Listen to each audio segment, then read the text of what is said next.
जी sir नमस्कार, channel में स्वागत करते हैं। क्या मुद्दा है आपका, बता रहे हैं हॉस्पिटलों में दिक्कत आ रही है जी टीवी। सर जी टीवी के अंदर जो डॉक्टर हैं वो बड़े बदतमीज डॉक्टर हैं। मरीजों को आराम नहीं लगता और उससे पहले ही वो अपने एक रूल के मुताबिक, उनका यहाँ एक रूल है, आधे घंटे तक ही आदमी को रोक सकते हैं, उसके बाद में उन्हें आगे रेफर करना होता है। लेकिन कई बार मरीज को आधे घंटे में आराम नहीं लगता है। जब उसको आराम नहीं लगता तो उसे वहाँ पर रोक लिया जाता है। वहाँ पर एक डॉक्टर हैं, डॉक्टर सागर साहिल जी की अनुपस्थिति में वो आए 20 मिनट के लिए।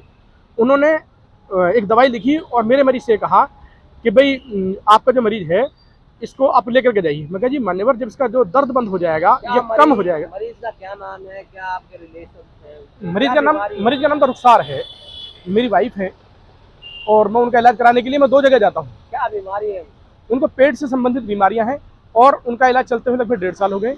उस 1.5 साल की वजह से जो सिस्टम की लापरवाही हुई है, मेरी घरवाली को ऑस्टियोपैरालिसिस हो गया है और वो गठिया जो है वो उभर के आ गई है, बहुत ज़्यादा उसका जो है पैनिक हो गई है वो, जिसकी वजह से अब उसकी जान पर खतरा बन गया है। और इसके लिए मैं बराबर निरंतर कोशिश कर रहा हूँ और वो कोशिशें मेरी सारी नाकामयाब है। मैंने 1031 पर कॉल की थी और कई बार की थी। मुझे आश्वासन दिया जाता है और किसी भी तरह का मेरे साथ में सपोर्ट नहीं किया जाता। अगर मुझे वो बुलवा भी लेते हैं तो सिर्फ अपनी खाना पूर्ति कराते हैं और आधा आधा घंटा मुझे लाइन में लगाते हैं, उसके बावजूद भी उनका कोई रेस्पॉन्स नहीं होता। अच्छा सर, ये तो पब्लिक हॉस्पिटल है, वहाँ तो लाइन लगेगी, आप ना ना, ये मैं कंप्लेंट विभाग की बता रहा हूँ, जहाँ लगनी है वहाँ तो लगनी है, वहाँ लगने से कोई ऐतराज नहीं है। अच्छा, कंप्लेंट में भी लाइन कंप्लेंट की जगह लाइन लगनी है और मैडम वहाँ की इतनी मतलब ओवर हैं कि पहले कह देती हैं आधे घंटे बाद आप आइए। वहाँ की जो मैडम है कुल मिला के मन मर्जी कर। मन मर्जी करती हैं और मजे की बात यह है कि वो अपनी कंप्लेंट को हमारे द्वारा किसी भी तरह से दबाना चाहती हैं, उसको आगे ही ले जाना नहीं चाहती हैं और हमें कानूनी कार्रवाई में अगले प्रोसेस के अंदर उलझा देती है कि ऐसा करो, सेक्रेटरीट चले जाओ, आप अरविंद जी के पास चले जाओ। और हमारे तो खुद की तनख्वाह 4-4 महीने से नहीं आ रही है। अब उनको क्या कहा जाए, ये बड़ी प्रॉब्लम है। नहीं चाहते वो लोग, जी मरीज परेशान है, हाँ जी काम नहीं करेंगे, जी जी। इलाज नहीं। मैं आपको एक वाक्य बताता हूँ। ये वाक्य है लगभग 5वें महीने का। उस 5वें महीने के अंदर मेरा एक जो मरीज है, मैं अपनी अहलिया को लेकर के, घरवाली को लेकर के इलाज के लिए गया और उस इलाज में जाने के बाद में मैंने देखा कि मेरा एक दोस्त जो है वो इलाज में तड़प रहा है और वहाँ एक छोटा मतलब हरियाणा का डॉक्टर आया और उसने गुंडाई अंदाज के अंदर दवाई लेकर कहा चल यहाँ से। मैं कहला भाई साहब, जब इसको आराम लग जाएगा तो ये अपने आप चला जाएगा, कम से कम इसके दर्द का तो निवारण हो जाए ताकि ये अगले वाले वार्ड के अंदर जाकर के चुपचाप अपना इलाज करा सके। 53 नंबर में उसको रेफर करना था। अब उसके बाद में उसको प्रॉब्लम क्या आई कि उस आदमी ने मेरे साथ गाली गुफ्तार की। क्या नाम है डॉक्टर? डॉक्टर का नाम तो मैं नहीं बता सकता क्योंकि वो डॉक्टर सागर साहिल हैं, उनकी अनुपस्थिति में आया था वो और 20 मिनट के लिए आया। 20 मिनट में भी उन्होंने 5 मिनट आईवी सेट से रस्सा कूदा है और लगभग 15 मिनट उसने बात की है और मुझसे कम से कम 3-4 मिनट वो झगड़ा है। और मुझे आपने हाँ, मैंने कंप्लेंट की थी 357 नंबर में। वो है उस पर अरविंद जी हैं वहाँ पर OSD, उनका एक डिपार्टमेंट है जहाँ पर गार्ड होता है, गार्ड के सीधे हाथ पे सरकारी डिपार्टमेंट है। अब उन्होंने मुझे दौड़ाना शुरू किया कि 10 नंबर में जाइए, 9 नंबर में जाइए, 11 नंबर में जाइए और मुझे वहाँ दौड़ते दौड़ते लगभग 5-6 महीने हो गए, आज तक उसका कोई रेफरेंस नहीं है। यानी 5वें महीने की बात आप सीधी सीधी लगा लो कितने महीने हो गए। उच्च अधिकारियों तक इसकी शिकायत की आप? हाँ, उच्च अधिकारियों ने उन्होंने मुझे बताया कि आप सीओ से जो जाकर के बात करो। सीओ, अब एक बार बताइए, मेरे पास अगर इतना टाइम हो तो मैं अपने काम में न लगूं?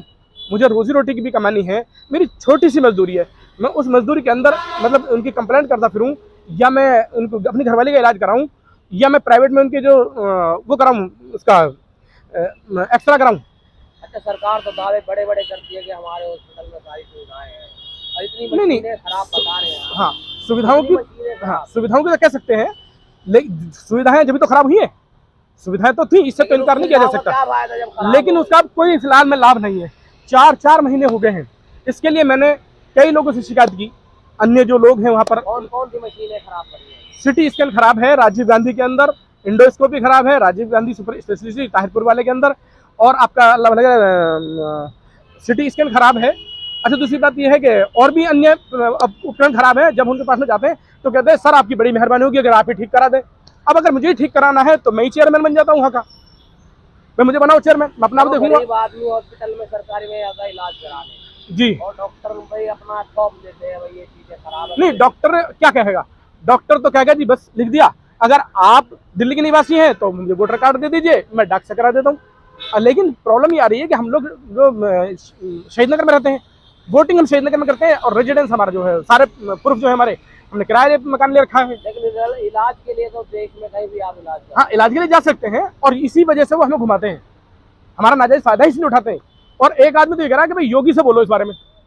अब बताओ, अगर हम योगी से बोलेंगे तो हमारा मरीज तो मर जाएगा। लेकिन कानून और संविधान आपको 21 जो अनुच्छेद है वो आपको कहता है आप इलाज लेने के लिए नहीं सर, इसके अंदर एक प्रॉब्लम और है कि उसने बदतमीजी जितनी भी की, अक्सर उसने दाढ़ी वालों से की, जो है उधर के लोग जो है वो ताज्जुब करते हैं वो लोग। दिमाग में क्या कसूर है? नहीं, फीलिंग्स तो उनकी ये है कि अनपढ़ आदमी है, चला जाएगा धक्के खा करके, ये फीलिंग्स है उन लोगों की। जो गाड़ी वाले पढ़े लिखे लोग भी होते हैं, होते हैं, नहीं होते हैं, इसी वजह से मुझे आपको मीडिया के सामने आना पड़ा, क्योंकि कम से कम, हाँ कम से कम इतना तो हुई कि जो अपनी बात सरकार से कह दूं। चलिए ठीक है, बड़ी बड़ी डिग्री मेरे पास में नहीं है, लेकिन मैं इतना तो कर ही सकता हूं कि मैं लोगों की बात, अपनी बात अपने सरकार से कह सकूं। अरविंद जी इतनी मेहनत कर रहे हैं और उसका सारा का सारा निष्फल है वो। दूसरी बताइए, पता नहीं कितने लोग आते हैं, ऐसे ऐसे लोग भी मैंने वहाँ देखे कि जिनके पास में 200 रुपए की रोज की मजदूरी खेत में करते हैं, और उनको बड़े बड़े टेस्ट लिख दिए जाते हैं, और वो टेस्ट ना होने की वजह से फिर मर जाते हैं। और ये एक समस्या है।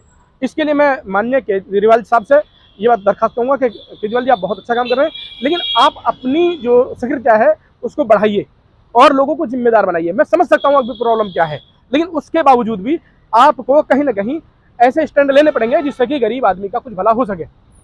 आपको जो सरकार में चुना गया है वो सिर्फ इसीलिए चुना गया है जिससे कि आप लोगों से, लोगों के दिल जुड़े हुए हैं।